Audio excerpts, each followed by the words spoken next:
There were evenings when the piece seemed particularly funny, and people laughed a lot. And on those evenings, I knew that everyone was listening. On the other hand, there were other evenings where no one laughed. And when people's comments after showed me that all they had grasped was that the character was suffering and in agony, but they really hadn't listened to what was being said. So you might say that everyone was happier when I pulled back a little, me included. And basically, I more or less came to the conclusion, just say what you have to say, simply and directly. Let them have the reactions. You don't need to react.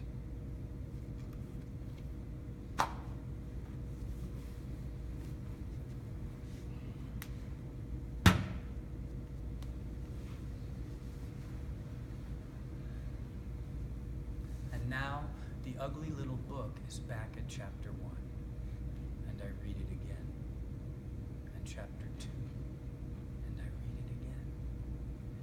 And water bugs still cover the floor, running in the same complicated patterns. But I brush a few aside and lie down among them. I listen to the strange pounding in my ears.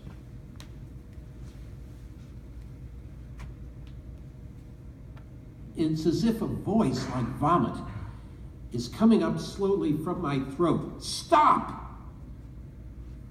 Everyone has always been so good to me.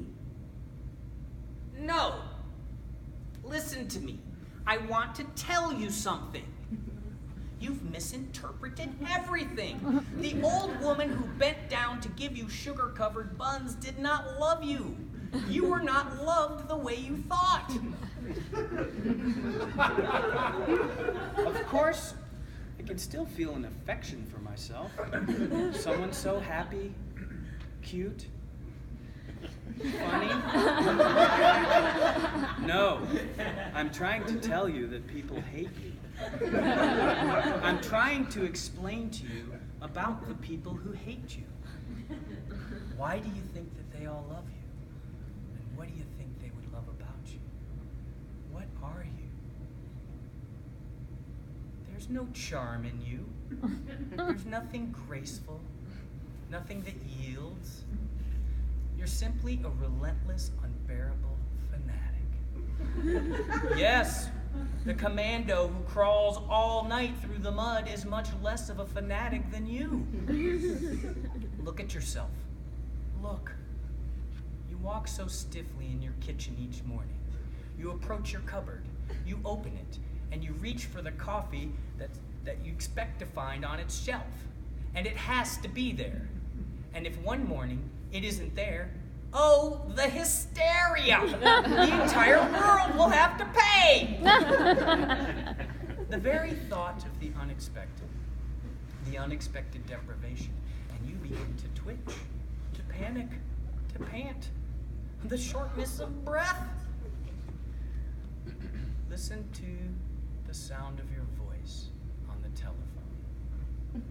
Listen to the tone that comes into your voice when you talk to one of your very close friends and you talk about your life and you use those expressions, what I need to live on and the amount I need. Solemn, quiet, no histrionics. The tone of hysteria? The tone of the fanatic? Well, yes, of course, it makes sense. You understand your situation. Without a place to live, without clothes, without money, you would be like them. You would be them. You would be what they are. You would be the homeless. You would be the comfortless. So of course, you know it. You will do anything. There are no limits to what you will do. Without the money, your face would become the face of a rat. Your hands would be paws, sharp, nimble, ready to scratch, ready to tear.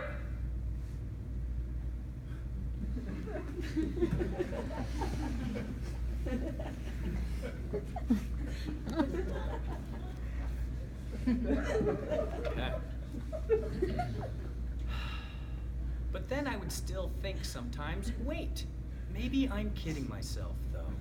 Am I simply losing my appetite for what really ought to be a grim confrontation?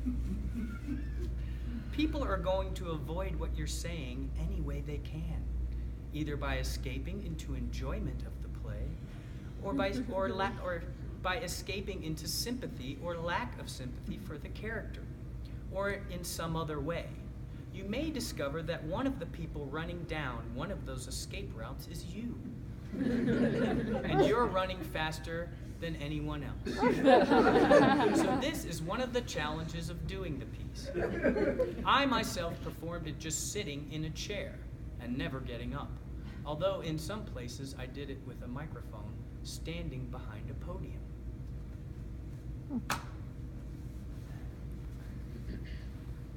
Do you remember that day in school when you were playing with those 3 other children and the teacher appeared in the room with 4 little cakes, and she gave all of the cakes, all 4 of the cakes, to that little boy called Arthur, and none to you or your 2 other friends? Well, at first, all 4 of you were just simply stunned. For that first moment, all 4 of you knew that what had happened was unjust, insane. And then your friend Ella tried to make a little joke. But Arthur got furious, and he hit Ella. And then he went into the corner and ate all the cakes. It was an example of somebody getting away with something.